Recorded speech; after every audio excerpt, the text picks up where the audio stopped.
Sometimes when I'm thinking about us, before we got lost and we parted, back to back we would carry on and we'd do anything for what we started. But this time we could break. I'm running dry, everything's the same. We'll try tonight. This time we're not safe and sound, not safe and sound.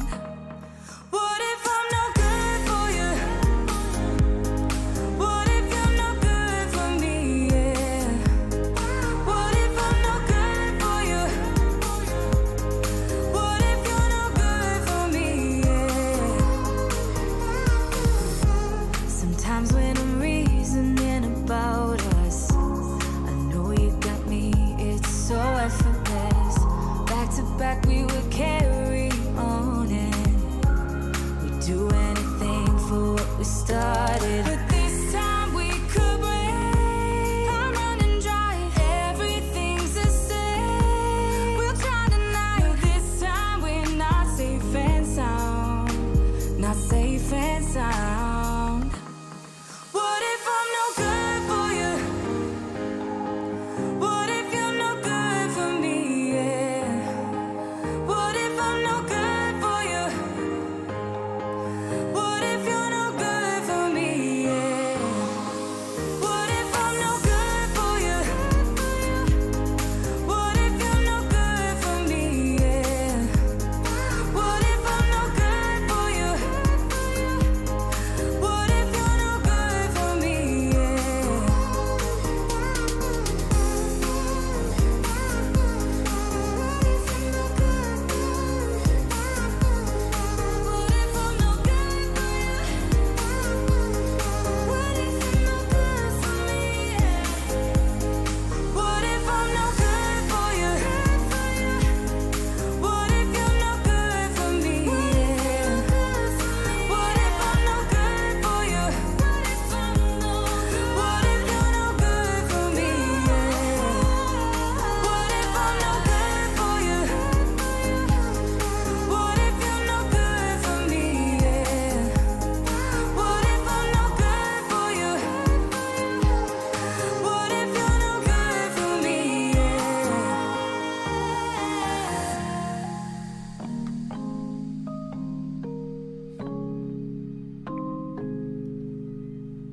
What's up, everybody? Welcome to the FPV News. I'm very glad to be here, and I'm very glad you're here, Blunty. Yeah, it's good to be here on another Tuesday. That's a news day, like we Tuesday normally do. Tuesday News Day? Is that the first time we've thought of that? Have we made that joke before in all the time we've been doing the news? It's been a year and a half, so I have no idea. We've avoided that Tuesday News Day. You know, we just picked Tuesday because it was the next day that I wasn't streaming. But it makes a lot of sense. Yeah. It's Tuesday FPV News Day, and we do have some juicy news today. That's true. The internet was set ablaze by a leak today. And then we got information about that leak. Mm-hmm. And then we got another leak that's a leak. And then we got more DJI information. Everybody loves DJI information. That's all we cover. We first started doing the news when the DJI FPV goggles had first come out, roughly. And has it been that long? It hasn't been that long. That was like 2019. Yeah, no, it was like, let's see, around when the FPV drone came out. It seems more accurate, somewhere in there. We were doing a lot of DJI news. It's been a year and a half, I think, somewhere in there. Last time. Yeah. And so far, DJI hasn't paid us a dime. No. For all this positive press we've been. What does Peter McKinnon have that I don't have? Don't answer that. What does Potato Jet have that I don't have? That's more. I might someday get to Potato Jet level. I don't think I'm ever going to be Peter McKinnon. If you could be one YouTuber, who would it be? The hard questions. Any YouTuber? Sure, if you could have a YouTube channel. Many. This is like a favorite band for. I watch so much YouTube. I feel like this is like what's your favorite song? I'm like, this is crazy. I would Yeah. like technology connections. I would. That's a deep cut. That's a deep cut. Yeah, smarter every day. Let's I see. have. I got to tell you. Yeah. I was not expecting technology connections, and I actually. I don't. I'm not like I was going to judge you if you picked Linus Tech Tips, right? But technology connections. I'm actually a little bit. I'm a little bit impressed. That was a good. I respect that choice. I respect it. I love the unabashed just presentation of information. I know. Right? Yeah. He just sits down and he talks for 40 minutes about a toaster, and somehow I watch it all. And has like intelligent, fun quips about toaster facts. It's like, it's so good. Yeah. It's so good. Yeah. No. In the same way as if I was to ask you what's your favorite band and you were to say, Death Cab for Cutie or something, and I'd be like, oh, this guy, he's into music. Technology connections is the, I don't know music enough to know if that analogy holds. Anyway, every time I ask you an oddball question. Deep cut? I don't know if I'm 32, so I don't know if Death Cab's a deep cut. Okay. I also don't. I just have in my vague mind that people who like Death Cab for Cutie are like real music snobs. But I don't know if that's true. I've just heard other people make fun of them. Also, I guess we could try to finish top 5. So Smarter Every Day, Technology Connections, RC Test Flight has got to be up there. I just like his commitment to like build something over and over again until he figures out stuff is like insane. Oh my God, I have so many. Who do you have any? Well, the guys like again, Technology Connections. I hold out hope that the success of Technology Connections means that there is hope for people like me who just talk for 45 minutes about some weird topic. Yeah. So I respect him a lot. Man, who do I watch though? Rocky Mountain Bushcraft. That's going to be a deep cut for some people probably. Yeah. Now you said RC Test Flight, but if there's also who's the guy who made the robotic basketball court and the basketball net and the robotic stuff made here? He's like RC Test Flight, but for robotics and CAD instead of RC. Also good. Yes, also all true. Right. There's so many good. Right. I don't know why every time I throw some oddball question at you and invite you to open up, we have such a great conversation. I don't know why we only talk about FPV most of the time. We should start. I like something about the title of the show. I think. I don't know. Yeah. Yeah. I'm trying to think who like the guys. I'm kind of tired of Linus these days. It's like, oh boy, you're building another computer, or like, he's kind of worn out for me. I like Dave 3D, Dave 2D. You know him? He does computer reviews, and has a really sort of understated style, but very, very good production, and yet it still feels like a one-man production. Curious Mark, if anybody doesn't know Curious Mark with a C, he does like he and a team of people just rebuilt all the old Apollo hardware and got it working. Like they got an active S-band signal talking on the old equipment and stuff. It's like insane some of the stuff they've done. Yeah. So, yeah. All right. Well, thank you. Welcome to the news. We usually do that shit at the end of the news, but I'm not going to miss an opportunity for a good conversation. So nobody could turn down Mark Rober. He's awesome. Very Mark true. Rober, Veritasium. The big ones, there's a bunch of big ones, but like that's like saying you like Black Eyed Peas or whatever. Electro Boom, of course. Yeah. All right. Well, we're gonna do the news though. And we're going to start. Thank you for coming. Welcome to the news. We are going to talk about FPV news eventually. And we're going to start as we usually do. That was our introduction. Now you're here. We're going to start with just one public service announcement, Blunty. A little important piece of news that comes first. And this relates to the FPV.WTF Root project. Yes. Yes, it does. The ability to, a lot of people probably don't know what this is. It's the ability to, in the same way that you might root your iPhone and then install third-party code on it that Apple didn't approve. If you root your DJI goggles, for example, there's a code that could let you do the Betaflight OSD. There's code that'll let you have 30 or 60 megabits per second instead of 25 or 50. There's various things you could do on them. I actually have a video about this coming out as soon as they work out the last 2 bugs. They asked me not to release the video because they didn't want all the support requests. It's coming soon. But what's this PSA? The PSA is if you are rooted or if you're considering root. A lot of people know about the root and what the root does and stuff. So if you're considering that root, but you're also getting an Avata or eventually, this OcuSync 3 Air unit that'll be out in about a month that we've talked about, late September, we're still hearing for that. If you want to upgrade your goggles, get the update, you can do that if you're rooted and you will retain the root currently. I see. So basically, if you root before you update, then you can go ahead and update and you'll still be rooted and you'll still have access to rooting functions. But if you, and I think the firmware number that we're concerned with is 0015 or I believe 0020. Well, there's a new firmware now for the V2 goggles, right? For the Avata. So I don't know. Isn't that 0020? No, that was before 020 was before 0015. Okay. Oh, my bad. My bad. Same no, as you're 0015, right. But 0015 is the locked version of 020. It was a decrement, and then it locked down the backwards compatibility. Gotcha. So, I'm not aware of what the new version is, but I believe there's a new firmware version for the V2 goggles for the Avata compatibility. And what that does, if you update that, it will lock out the ability to root. But if you're already rooted, then you're good to go. Can you go backwards? I don't know that there's a rollback function possible if you're at 0015 or later.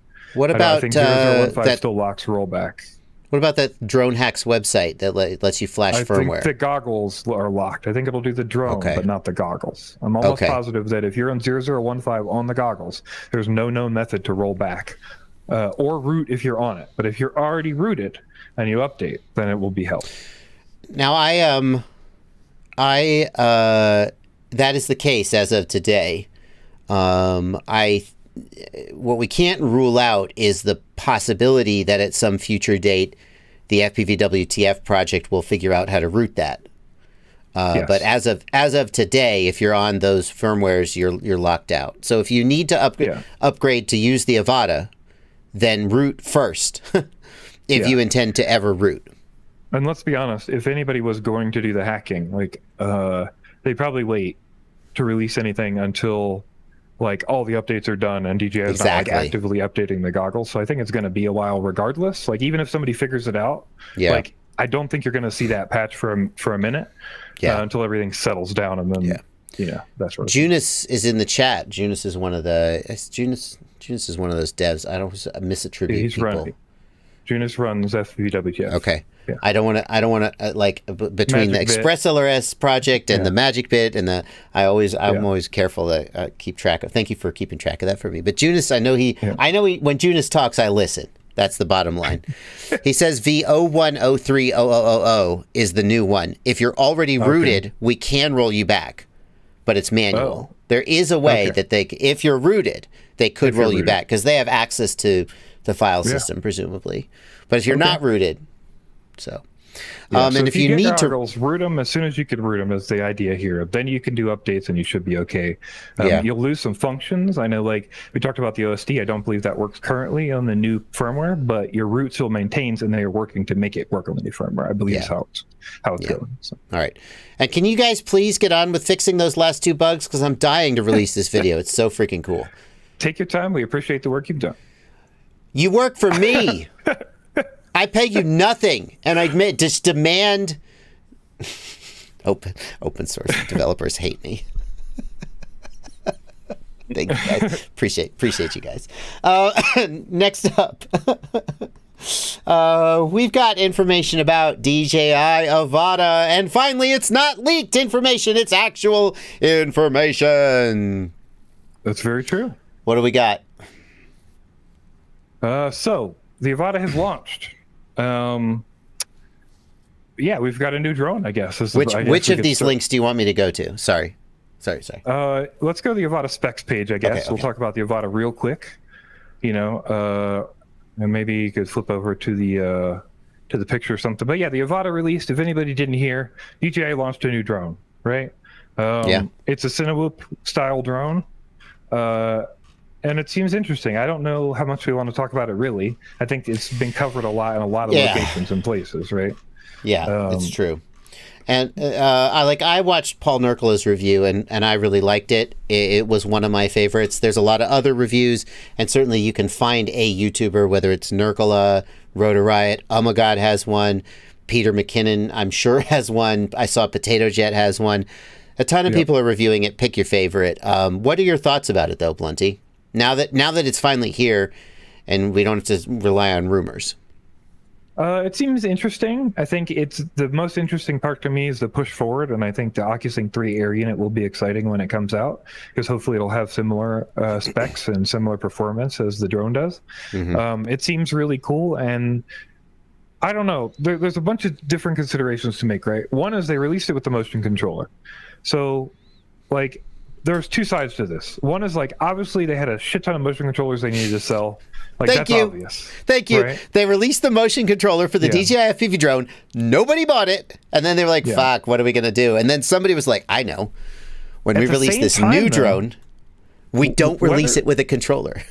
Well, yeah, whether it was luck or not, or whether it was the amount of time they spent to make that controller work well with it or what, but it seems to be working really well with the Avata for new people that are flying it to get their experiences with it. And like, well, they added the head tracking, didn't they? That's new. Yeah. From all the videos I watched and from like the experiences that people are having and putting people in the goggles and behind the drone with no experience, just hitting the button on the thing and letting it go, it stops. And I think that is very beneficial. And I think they, whether it was purposeful or not, they landed on something that is super great for beginners. Yeah. Like more beginners will do better with that motion controller than they will with having a standard RC controller in that box. I think it would be nice if both were in there. Yeah. But I think that a lot of people are going to be super happy with that motion controller and get exactly what they want out of that drone from it. Yeah, right? And that's the thing that happened with the FPV drone as well, was that people in the FPV community compared it to an FPV drone and said it sucks. And like I said this during my yesterday's live stream, when I was at Mindfield with Ken Herron, he has a lot of DJI fans and users in his viewer base. And there were like 3 or 4 people there who had the FPV drone, and they were just flying it around and freaking loving it. And it was like, there's a lot of people for whom this is going to be a good product in a way. It's going to slot in. It's technically extraordinary, as all DJI drones are. It's technically extraordinary. The FPV community, a lot of them are going to laugh at it and say it's not a real Cinewhoop and point out all the ways it's bad compared to what they have. And they're going to overlook all the ways it's really good because they don't care about those things. But it's a hell of a product. Yeah. I mean, we also have to say, like, we are seeing like small little indications that are like pretty cool. Like, you know, the Avata has gyro data, and we'll talk later about gyro. Yeah, we'll talk later about Gyroflow, which now can use the gyro data from the Avata, which is, you know, is big. It's not something we've really seen before. And we I think they rolled out an update for the Action 2, or they're about to for the same thing. It's so weird to me how sometimes DJI does these. It's like DJI is so multiple personalities almost. Like, they'll do these really cool community focused things. Like, why would DJI output gyro data for Gyroflow when they have built-in rock-steady stabilization? 100%. Yeah. And then they do, and you're like, wow, DJI, cool move, dude. And then sometimes they don't do something that seems really obvious. And I think what it shows us is that we just don't know what their motivations and priorities are. Yeah. Because they're a huge company. And there's probably a lot of different priorities and so forth. I was going to say, I think a big part of the confusion is moving parts and different teams and managers. And like, you know, I'm sure there's a bunch of different pieces that we just don't see. Like, oh, there was something happening and then the timetable got cut off. Or, hey, this was supposed to happen and then the funding was gone and you weren't allowed to work on this anymore or whatever. Like, you know, we saw the Air 2S is inside those goggles, right? Is inside the V2 goggles. There's Air 2S support. But it never got pushed to users. It never got like turned on. It was just in the goggles. Yeah. And it was because somebody was working on it and wanted to make this update and change everything. And just for whatever reason, that got dropped and never pushed. Yeah. And so, you know, there's these weird little things that happen. I think it's always going to be hard to figure out why. Yeah. Yep. So the other big thing we got with the Avata release, which we were waiting on, was the Goggles 2. Yeah. And which is what the FPV community is really excited about. The new O3 Air unit and the Goggles 2. Right. We got the Goggles 2. Like we said, we're expecting the O3 Air unit to come in late September. But we got the Goggles 2 now, so we could see how they function, what they look like and stuff. But unfortunately, as we kind of expected, as I expected last episode, they do not support the Air unit and Air unit Lite. Yeah. A lot of people are complaining, a lot of issues going on. So DJI has retroactively gone and replied to some people and some comments in their DJI way. Remember, these are all support accounts or support users, but they have replied to different users on both Twitter and by private email, saying that they are intending to support the DJI digital FPV system. And then in this email, it says the DJI Air unit. Some things to consider. Yeah. One, support rep means nothing. Yeah, because right? people are sending me these messages and they're like, "See, it's happening." And as you and I just discussed, the example I like to go back to, Blunty, is when like the VP of engineering in the USA, I don't remember the exact title, a very, very high up guy in the USA said that the information it was encrypted. It was broadcasting that DJI drones broadcast your location information to Aeroscope, but it's all encrypted. And then it turned out he was wrong, and he didn't. And he didn't get. I don't think he was lying. I just think he asked twice. Yeah, they asked, and then he went and asked, and then they told him no, definitely encrypted, and then he went and asked again after somebody dug in and found out it wasn't encrypted, and they're like, oh yeah, you're right. So it wasn't encrypted. If the VP of engineering in the USA or whatever this guy's title was can't get a straight answer from DJI corporate in China about how the damn thing works, what makes you think that a customer service rep who says, oh yeah, we're definitely going to do that, has any credibility? Yes. 100%. So yeah, remember that. Okay. That's a big, I don't know. That's a big thing to remember here for sure. I mean, if they were saying, no, we're not going to do it, then I would believe them. Sure, but DJI so that's never good. Like everything DJI ever does, they're not going to deny it. Right. So I think then there's just a question of like, what incentive is there, right? What's the driver here? Why would they do it? Why didn't they do it at launch? Why don't they support it? I think a large thing that people assume, right, is that for the same reason the V2 goggles had a split firmware, right? That's the same reason we would see no support on Goggles 2 on that same firmware. So, the Goggles 2 firmware right now doesn't even support the FPV drone. Is that right? The Potato? I believe that's correct. I believe it only supports the Avata. The Goggles 2. I don't know that for sure. That's all their wording is, and I believe that's correct. Maybe somebody can correct me if that's incorrect. But basically that mode we would assume is OcuSync 3 mode, and would only be able to use OcuSync 3 units, like the new Air unit that will come out and stuff. We assume, right, would be supported in that mode.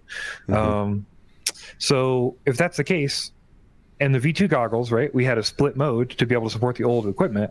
It seems to me like we would need a split mode to support the old equipment in the new goggle, right? So what? They did it once, they could do it again. What's the big deal? Right? Because it's not exactly the same, right? It's a new basis. Because it's different hardware. They would have to adapt the O2 hardware to the new goggle, or the O2 firmware to the new goggles, which is non-trivial. O2.5, whatever it is. But the other thing is like, it seems like they didn't, like there's a lot of similar stuff in the goggles, but they don't have the same basis. So I think they used to use something called Disco, and then it doesn't use that anymore. So there's like it's not just like copy paste for a lot of stuff, and it isn't something they can just kind of like redo easily. However, we could get that work done, right? The other thing I want to point out is just that, they say clever wording to me, because they say DJI digital FPV system and DJI Air unit. Both of those could be the new OcuSync 3 Air unit, right? Yep. So that and DJI does that. They absolutely do that. Sorry, I'm talking over you. Could be a support rep looking at a document, and the document says DJI digital FPV system support coming, and it's just for a new Air unit, and they just don't even know the difference. They don't know they're telling you the wrong thing, right? They did that with the USB out for the goggles too. They said it would have video out over USB, and I was like, yay, DJI confirms. And then it turned out it was only to the smart controller Actually, that even came later. It was only for the FPV drone originally, and then Smart Controller came later, if my memory's correct. And I was like, oh, well, that's not what I was asking. What are you talking about? So, Right. Yeah. So, grain of salt. But one thing that's been going around, and we will pass on, I don't know how well it'll work, but I'm not going to be a party pooper enough to not share it. So we've got a change.org petition that has been going around. And, you know, Mads Tech pointed out that there is another person who did a DJI petition. And the DJI petition only had 3,000 signatures, and they did get DJI to commit to a new product. However, it's been months, and DJI, while committing, never did release that yet. But it is assumed that they will, right? So they at least responded to a petition with around 3,000. And we've got, right now on this, 3,085. Well, it costs you nothing to go sign the petition here. Joshua Bardwell at gmail.com. All right, great. I've signed the petition. DJI is going to do what DJI wants to do. Why are people chipping in money? What? Shut up. 17 additional signatures. Oh, boy. All right. So, so there's that.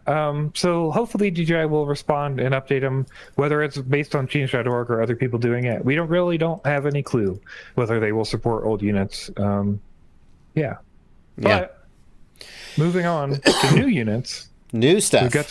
We've got some information about new OcuSync 3, the OcuSync 3 Air unit. Yeah, a fake image that's going around the internet today. Yeah, so there are some fake images, and we've also got a real image. So if you pull up on that album... That's newsworthy. So yeah, we've got the first two images here were shared around social media. We've got this guy here, which is looks like a single board, two UFL connector VTX. And we've got the other side of it as the other picture, and it's basically labeled with the same sticker as the FCC logo label from the FCC filing. And it says here DJI O3 Air unit. Right, yeah, basically copy-paste from that filing. What are we looking at here? So it turns out we're actually looking at a render, which... Shut up. I got to be honest, was the last thing I expected it to be. You're telling me all this, this scraggy cuticle here got rendered? Nope. Oh, so scroll down. If you scroll down to the next picture, you'll see what actually happened. Oh, what? Yeah. Oh, this good. Yeah, this is good. This is the best fake we've seen, I think, to date. Oh, yeah, look, you can see they kind of changed the thumb here. Look at this. They bent the thumb a little bit. But the cuticle is still legit. What is this? Does it look like a Maytech flight controller or something? Or maybe I'm not sure offhand. I don't know. It's not. It's got a MIPI connector though. So. And just for anybody who says it's just some guy who tried to make it look the same or whatever, just in case anybody's crazy skeptical, we've got the rest of that Imager album there. We've got his files, so he sent over, the pullout that he used, and then he's also sent over his 3D models he made. And then also we've got a teardown. So the next two images there are a teardown of the Avata. So this is actually the unit inside of the Avata. People were interested in comparing, so I figured I'd pull that out. And we've got a link to that. This is the real deal inside the Avata. Yep. And then we've got a picture of the real O3 Air unit that we had from the last leak time we did. So that's that real O3 Air unit, the one we're going to get, right? The big black box. It looks pretty close to a Vista, although it seems a little larger than a Vista. Yeah, so we shared that before, so that's kind of a refresher. And then there's the other leak picture we shared last time. But here's some new pictures. So we've got each of these are all new pictures of the O3 production. It seems like the production model. Interesting. So we've got the two antennas like I was talking about before, but they actually go into one antenna, right? So it's like two UFLs into one antenna. We've also got 6 connectors, so we've definitely got support for some kind of controller. Probably the gray one, but we don't, the white gray one, but we don't know. Well, we know it works with the Avata drone, so. Right. And then we could see inside, there's a big chunk of metal in there. Kind of looks like a Vista hidden in there. Yeah. But we don't really know what's in there exactly yet, right? Interesting. Yeah. Interesting. Well, that's supposedly coming sometime late September or October timeframe, is the rumors that I'm hearing. Yes. So hopefully that will come soon, and we'll get to check it out. Of course, the big advantage being 1080p, 1080p 30, I think, as well as 1080p 30 milliseconds, 1080p at 30 milliseconds at 100 frames per second. Is that right? That's correct. Yes, and with the V2 goggles, 120 frames a second and 28 milliseconds at 1080 or 810. And what are they doing for 720p? There's no 720. Or at least there's no listed at all. There's no listed spec for 720 on the documentation. So I mean, if they can do some way, but if they can do like 1080 at 30 milliseconds, I would think that they could do 720 at less, and then we could have a lower latency mode. But they're not going to do that. Yeah, not sure. Interesting. It only lists that, but again, it's early paperwork that I had seen, so it's very possible that they added some modes to that. That was the early modes. Paul Nurkala was super impressed with the range and penetration, although it wasn't a super controlled test. But he compared it to the V2 and got way further under the same conditions. Yeah, definitely. Interesting. Yeah, it was definitely good. So I'm excited to see it come out and see. Yeah. I don't know. Also, I'm not sure. We need to see some more testing. Like, I'd like to see, I'm sure Mads or somebody will do testing on like how the Avada signal works and stuff. Yeah. But I'd be interested to know what's on 2.4 and what's on 5.8. So I think that might be, it'll be interesting to see like what magic is happening there, or just with, encoding, or just with whatever. Mads was basically saying like when he was checking the videos, they was all encoded in H.264, but they were saying they do H.265 over the air, so it didn't really make too much sense. So I think we're still kind of in the world of trying to figure all that stuff out. And is it 25 megabits per second? Because 25 megabits per second 1080 is just, I don't think that's a great idea. I'm not sure. Well, the not for fast air unit stuff. I assume would be 50, but I have no idea. So if it's 50 and not actually 25, then we're going to have issues with interference with other pilots. Sure. Yeah, 3 channels. Yeah. Yeah. All right. Well, remains to be seen. Okay, let's move on. It'd be real crazy for them to fit that in 25, wouldn't it? 1080. I mean, just in term, even with H.265 is very good. But for fast motion, it feels like 25 megabits per second, and 1080 is not enough bitrate. Yeah, I don't know. I guess we'll see where that comes. We got another month, so I guess we'll see where that comes. DJI is magical. So yeah, and I'm sure we'll have more leaks. If the air unit's actually coming out at that time, well, I'm sure we'll see more leaks. Yeah. Well, let's. I didn't do the titles. I didn't update the title when we added this next one. We got one. We're going to talk about HDZero in just a second. But first, we got a statement by Walksnail. We're gonna get to this. We're gonna save the best for last, Ryan Quellet. We're gonna talked about DJI. Now we're gonna talk about Walksnail. The hotly anticipated video receiver module from Walksnail. Walksnail official Facebook page has confirmed that a video receiver module is coming about October, which is, I had heard rumors that they might do this, but a confirmation that they are doing it and that they're shooting for the October timeframe. Maybe that's too early and it won't be fully baked, but this is a big deal because it would mean that people with existing goggles with HDMI input could use the Walksnail system. That's a big deal. Yeah. I'm not. I don't. You don't think it's a big deal? I know you don't. I don't really think it's that big of a deal. Why don't you think it's a big deal? I think it'll be a big deal when it's like a product that's actually coming for sure, not about October, based on a post on Facebook. That's what I would say. It's not a commitment. It's not a commitment. Yeah. It's true. Yeah. To be fair, I mean, they said they were going to release the goggles in June, and they did. Yeah. Technically, they weren't done. I just think it's interesting that they're going to be willing to cannibalize their own goggle sales. Do you think Fat Shark is super pissed about this? They have to be. I have no fucking idea at this point. Like I still don't even know where the goggles are made. Right?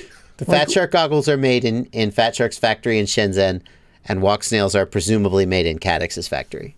That's my opinion. That's the claim, but like I don't. None of it makes any sense. So I can't reason anything about what Fat Shark thinks because none of it makes any sense in the first place. Like what was this business deal? Like originally, like what was the conversation and how did this go forward? And I will tell you my opinion if you want to know. My opinion is that and this is just me talking out of my ass, so take it as such. I think that Fat Shark hoped that they could be the public face of this whole system and that Walksnail would be a quiet technology partner in the background. No, they didn't, because they didn't paint the fucking cameras that said Walksnail at the event. Like, none of it made any sense. Like me, all the pieces don't make sense. I can see a big picture that's like, oh, this is like how it could go, and then you start like digging in, and you're like, why was all the hardware labeled Walksnail? Why did they not talk about that partner? But then they were all like, our technology. Maybe Fat Shark like deluded themselves into thinking they could keep Walksnail on the back burner. I don't understand. And it was never going to fly. But if you thought that, you would have painted the cameras. You wouldn't have had their logo. Well, that's why I'm saying they were deluding themselves. I guess so, man. I mean, from Fat Shark's perspective, the best case scenario is that Walksnail, that people think of this as the Fat Shark system, and that Walksnail, no one knows who Walksnail is. And when I interviewed them at Rampage before the product dropped, they wouldn't say Walksnail's name. They wouldn't say anything about them or who they were. And they were like, our technology partner wants to, remain, And then the day of the drop, the Walksnail website went live. And somebody was like, here, have you seen this? And I thought that the vibe I got from sort of the body language of the Fat Shark guys was like, fuck, you can't believe you've done this. This fucking guy, this Walksnail, great, here it is. Here, now you know. It's insane. Just doesn't make sense. So my opinion about what Fat Shark feels about this is like, they probably don't like it, but also, how could you not know this would happen? I think they don't. I don't think they have any control. Like, Walksnail's is going to do what they're doing. Yeah, I mean, you have a company selling you the module you're putting in your goggle. They're obviously going to put that in a box and sell it. Yeah. Like, to me, that's like the biggest no-brainer that you could have. So, like, maybe they're annoyed, but like they should have seen this coming. And it should be totally on their radar. And like, I think it's a situation where they sort of don't have as much pull, especially because Walksnail now has the gosh darn molds for the goggle shell, which I suspect that. So just to recap, Fat Shark doesn't own anything except the goggle, right? But they don't really even own the goggle because Walksnail's making the same goggle they're making, right? Well, yeah, right. So I believe 100% that Fat Shark developed the mold for the goggle and the the integration of the optics, the design of the power supply. I don't know exactly where the line is, and then Walksnail makes the actual RF board. At some point, Walksnail clearly got the mold for the goggle or the CADs for it or something. And if I don't know why Fat Shark would have done that voluntarily, since that's literally the only intellectual property leverage that they bring to the relationship. Yes, they have some marketing, but I don't think Walksnail seems to give a shit about the marketing.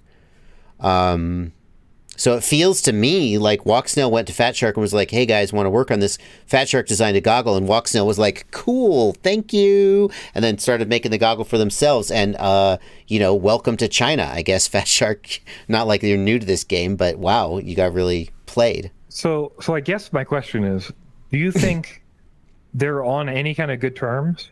And if they are on good terms, do you think we see a Fat Shark VRX?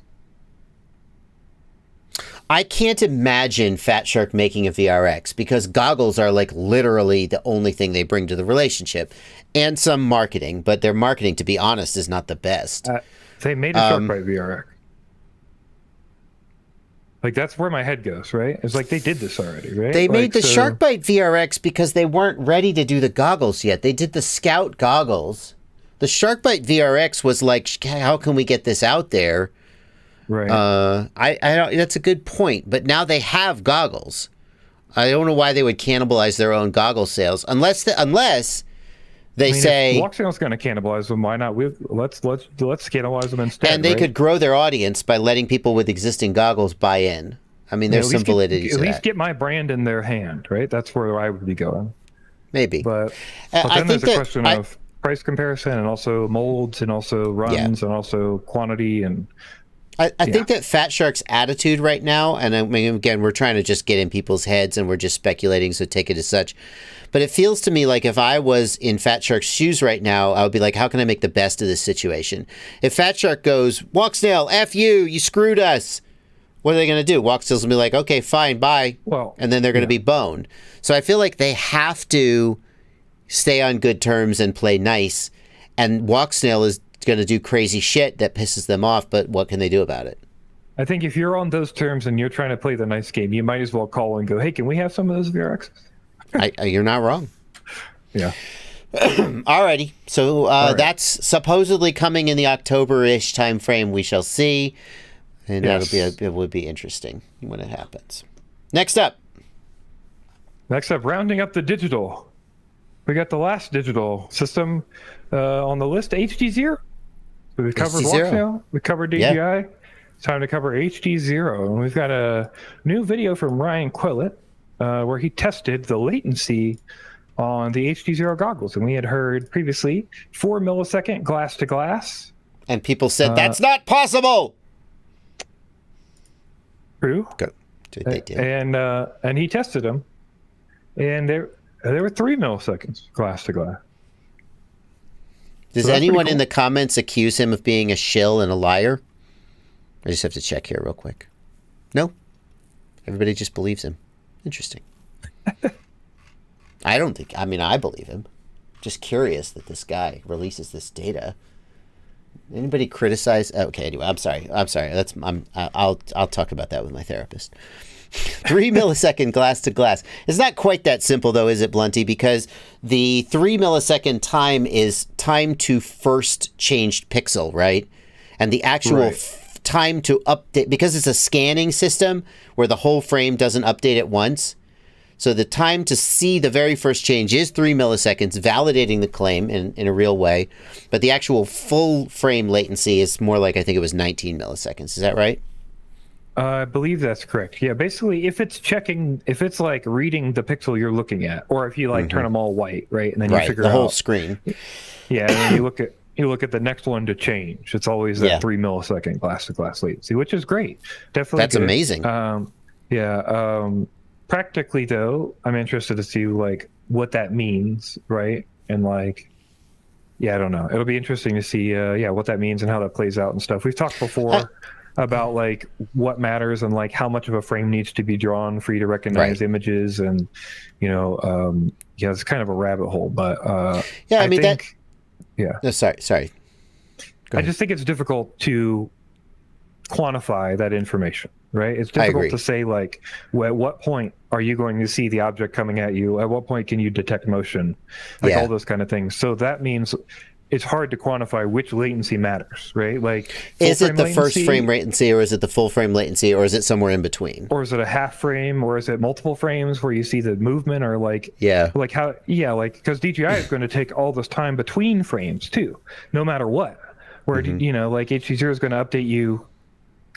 If something moves here in the next half a millisecond, it'll show up, but it won't in DJI for the next 15 or whatever. There's all these because DJI updates the whole screen at once every 1/120 milliseconds or 1/60 milliseconds, depending on what frame rate you're using.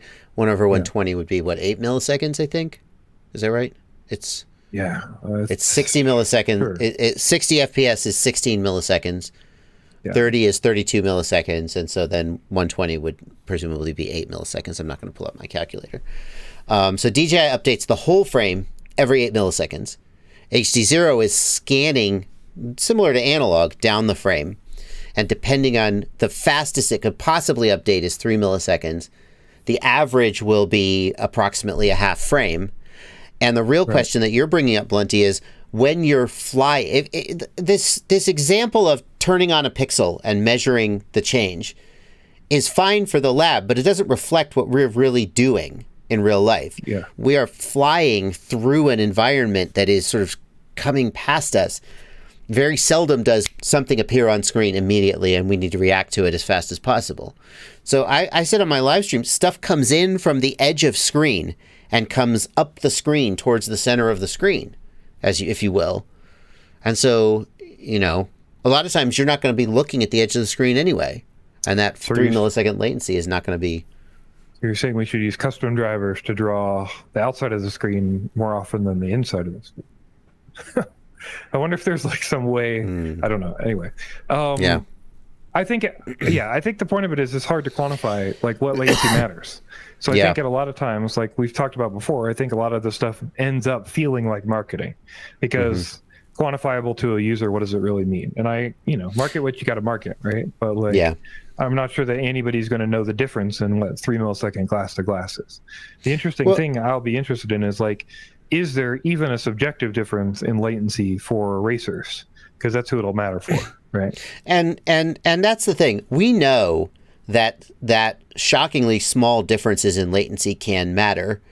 Referring to Ivan Efimov's test where they tested, I think it was 50 hertz versus 500 hertz Express LRS. I think it was like, it was like 250. Was it 250? I couldn't remember. Yeah, it wasn't. Yeah, it was shocking, I would say. Yeah. And that's a very small difference in latency. I don't know the numbers off the top of my head, but it's a small difference in latency, something like between 8 and 3 milliseconds or on that order. And they were able to tell the difference reliably, like 8 out of 10 samples and 10 out of 10 samples or something, but only on the racetrack where it really mattered. So I think it's plausible, especially because the HDZero is going to give you consistent latency, whereas DJI is potentially going to jump all over the place. It's plausible that this will be a detectable difference, especially for people who are very sensitive to jitter or people who are racing. So, Ryan Quellet making that same point. Yeah. So very interesting. And then the other thing we should mention is they're able to do this because Carl is kind of like, basically the HDZero goggles are managing what would normally be the display driver, right? Like, so like all the stuff that normally handles writing, there's normally like, I don't know that it's a buffer, but there's basically some interplay between what you're writing off of your video and you're sending it to a screen. And instead, in this case, they've got all that loop taken care of. And so it's like literally writing onto the screen with its own display driver, I believe is how it works. Yes, that's my understanding as well. So no matter what, it'll be better. The question is how much better, and will it make a difference in racing? And I think it'll be cool. Also, these are going to be great goggles regardless, right? Like that's my thing about this is like, who cares about like the latency is going to be great, but like all the other pieces are amazing. Like if it comes out like it's planned and the price is anywhere near like a modern analog goggle, it's going to have HDZero included for essentially free. It's going to have the ability to run analog better than any other analog solution. I mean, it's going to have the mic that's integrated. I mean, there's so many pieces to this. They're just like, and it's 3D printable parts if you need them to replace them, and like it's a user developed solution for the goggles, and it's got its own mounting rails, and like there's all these pieces to it that are just great. Yeah, absolutely. And it's going to have HDMI input. So if you want to do digital, you could do Walksnail VRX. You could do digital into it. Yeah, very, very exciting. Very exciting stuff. So kudos to Carl and the HDZero team for delivering on their promised 4 millisecond, sub 4 millisecond glass-to-glass latency. People said it wasn't possible. They didn't understand how it could be done. Carl said, I can do it. He explained how he was going to do it, and then he did it. And I will say that Carl really seems to... He doesn't overpromise. He just promises and then delivers. And that's really cool and very... Ryan Quellet says, I'm going to connect HDMI output to input and see what happens. Next up, HDZero, more HDZero news. Wait. I have to. A Bike Too Many asks, but Bardwell, does 3 or 10 milliseconds really matter? Yes. The short answer, A Bike Too Many, is yes. I understand that there's all these physiological, cognitive reasons why people argue it shouldn't. The bottom line is that we have at least one test where pilots flew blind and could reliably predict whether they were flying high or low, 50 or 250 hertz, which is a difference between them of approximately, I don't know, on Ghost it was like 8 milliseconds difference. Now, I don't know how that's possible or why it should, yeah. I was going to say, one of them was 8 out of 10, which is very statistically significant, but the other was 10 out of 10, which is essentially impossible if you're guessing. You know, Absolutely. Like it's just so low percentage that both of them were that high. Now, that's just one test. Yep. But that's not the only test that shows that surprisingly small differences in latency can make a difference in your performance in the real world. So all these arguments like, yeah, but the human brain can only process 300 hertz or I don't know, whatever. So 10 milliseconds, it's impossible. There's it's also not a true. lot of variables like moving object, right? And like tracking and like historicals and like, there's a bunch of different pieces to it. There's also that Linus Tech Tips video with Shroud and other gamers doing high frame rates that are much lower than 10 milliseconds and able to do discerning and changing and stuff. So there's a lot going on. There's a lot going on, and it does matter for some people. By the way, it probably doesn't matter for me.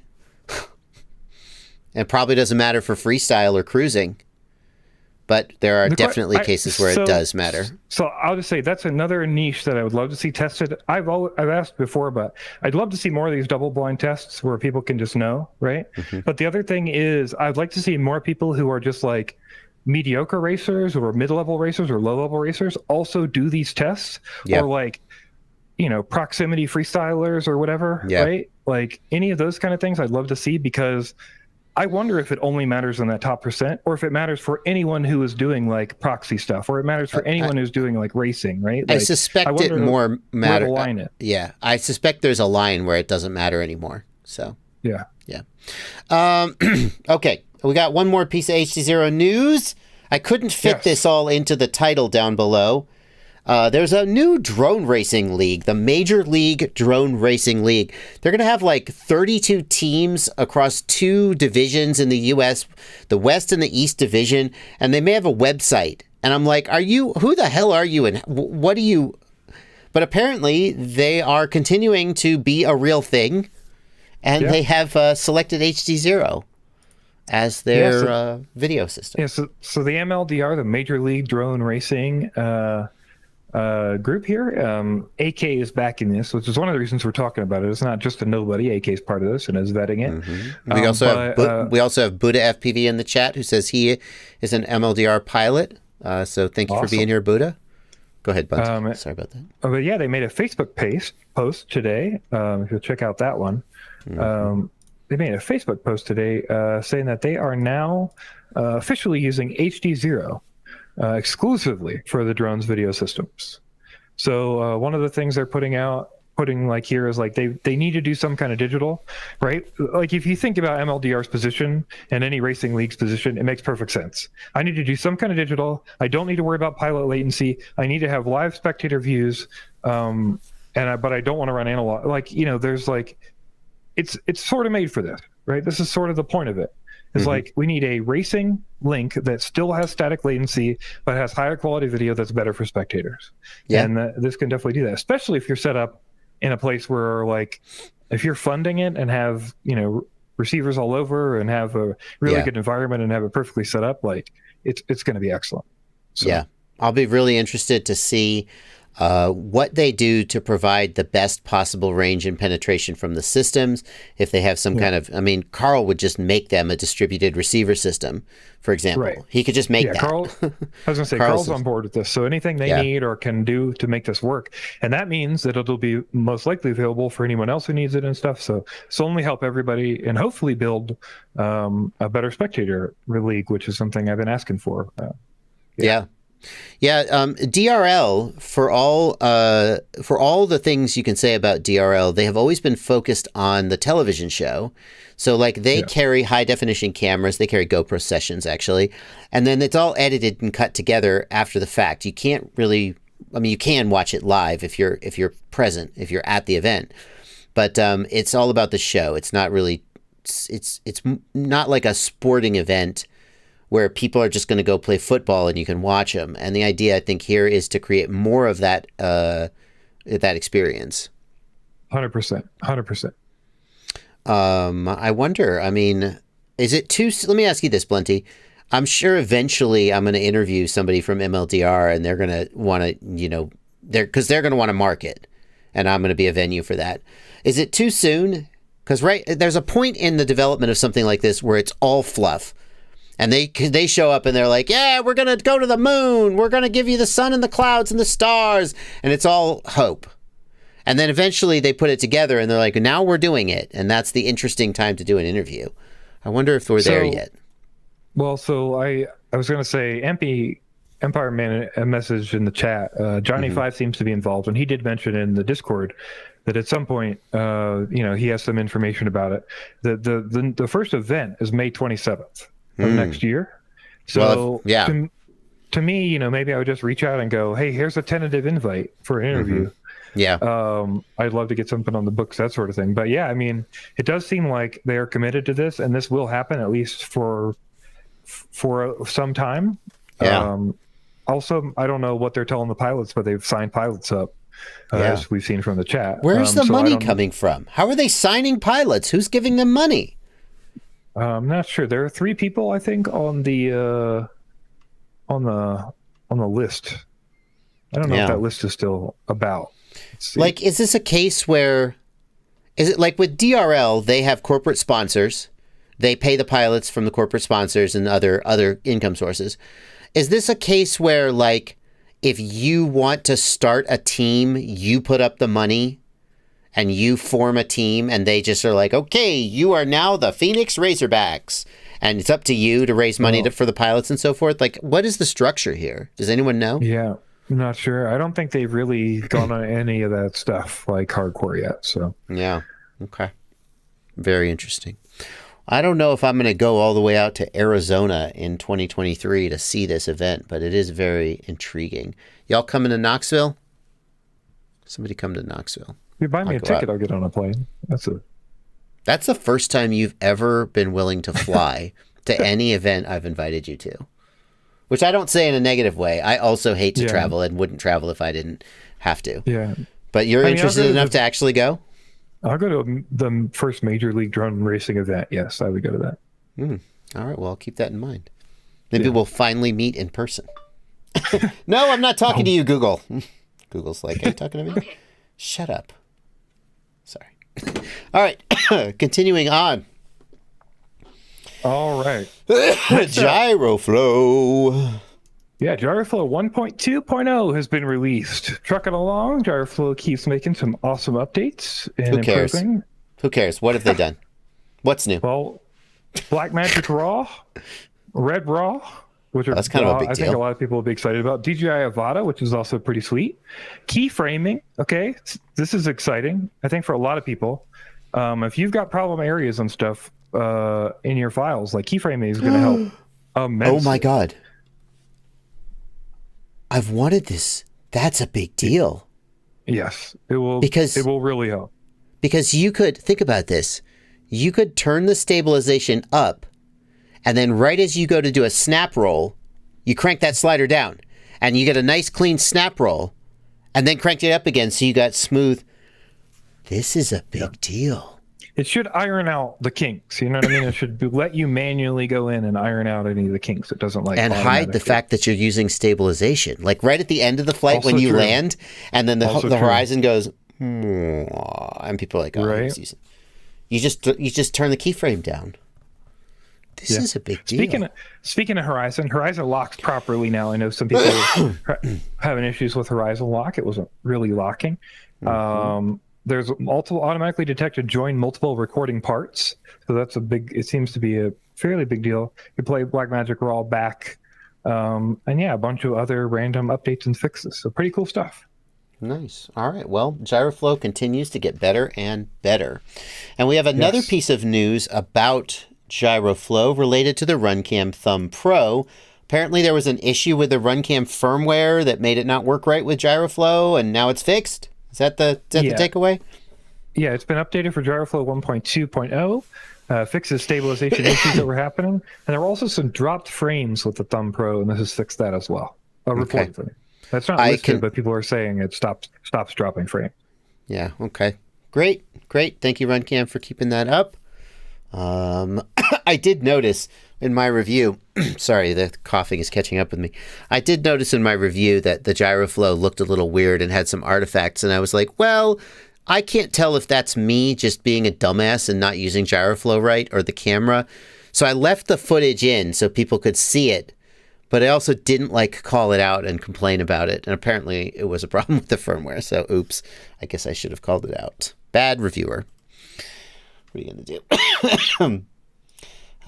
We got one more, Blunty. Two you more. do it. Two more? Two more. You do it. I'm dying. All right. Cinematic of the week. Next up, we got the cinematic of the week. We've got a returning cinematographer. Is that the right word? Cloud panderism we saw before was flying through the clouds in China. And he edited some more of his China trip together.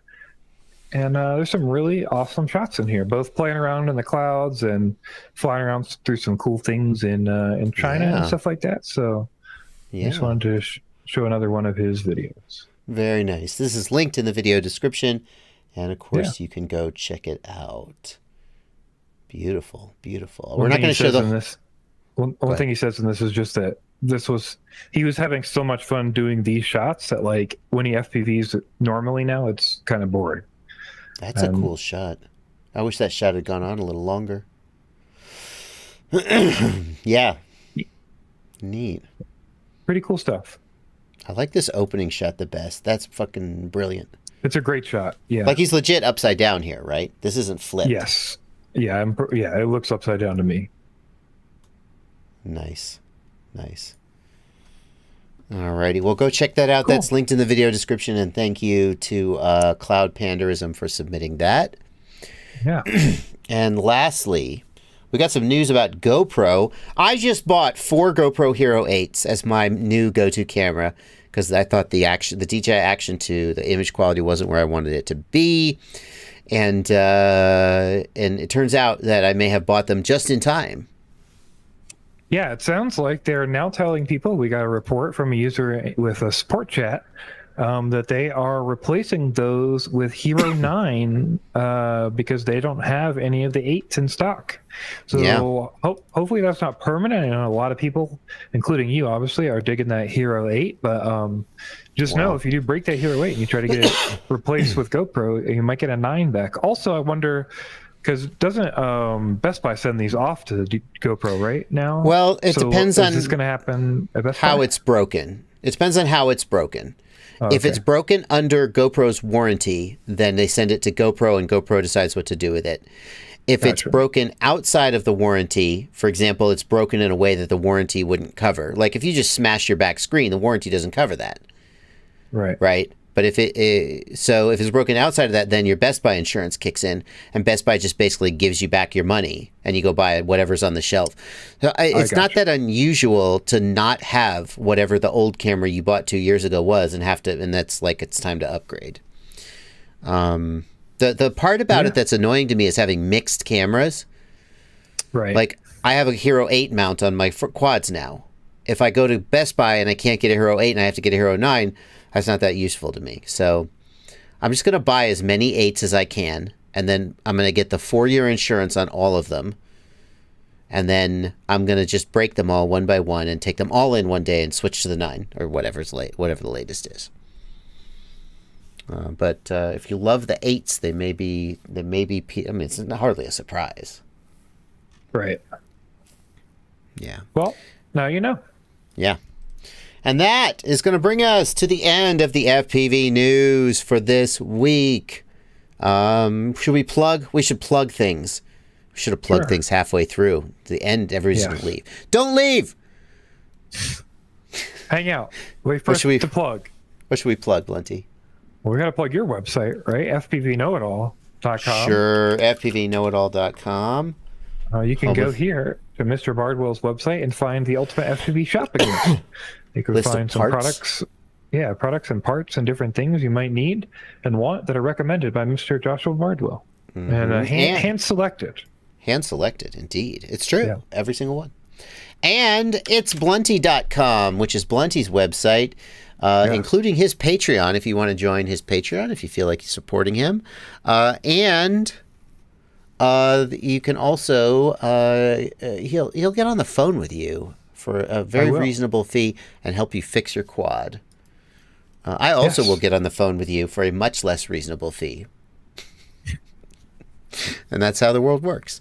I also we should let him know about the Clips channel, guys. If you can't watch all of my live streams, which, let's face it, who can? You can go to Joshua Bardwell live stream clips on YouTube, and Blunty actually cuts up my live stream, finds the best little... Look at this. Look at all this content. Look at all this beautiful content. You can go check that out. I know. I make so much good content in my live streams, and so many people miss it. Thank you, Blunty, for doing this. We'd love to have you as a subscriber. Almost 5K. Let's pump that number. So go over there, subscribe over there as well, and check that stuff out. That's it. We're done. License to drive. I did make the video about the left and right turn counter. Oh. Wait a second. Check this out, Blunty. You don't know about this. Oh, you may know about this if you did the live stream clips. Check this out. You're gonna learn something today. Okay, I think it's actually, this is actually the setup. Can I ask you, is it, who out there thinks it's, if you had a voice pack, would you have your own voice pack on your radio? That's a question. How could I not? How could I not? I don't think I could do it. I would hear myself and I'd be like, I can't. This has got to change. No, I have to do it. It's because I wasn't armed. Okay, check this out, Blunty. I have to make sure it's working. Global variables. Okay, so I arm. Now watch. The problem that we're solving here, Blunty, is that you turn left and right too much, right? You don't do left turns. So watch. So if I do a left turn, 1, 2, 3.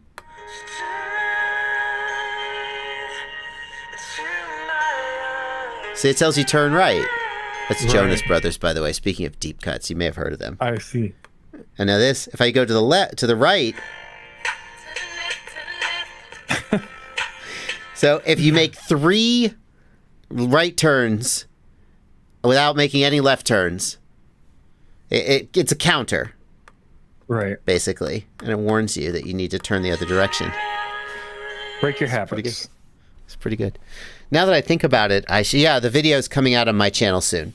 Now that I think about it, should it be 3 consecutive turns? In other words, as soon as I turn left, should it reset to 0? Interesting. Is that how it works? I mean, I guess it depends on what you're trying to fix, right? Yeah. Anyway, tutorial coming soon. That's going to get old really quick, especially for your friends. You could make it whatever voice you want. Like, I just thought it'd be funny. But in some ways, that's incentive to mix up your stuff better, you know, because then your friends won't yell at you. Exactly. Yeah. Got to balance them out. All right, folks, that's going to do it.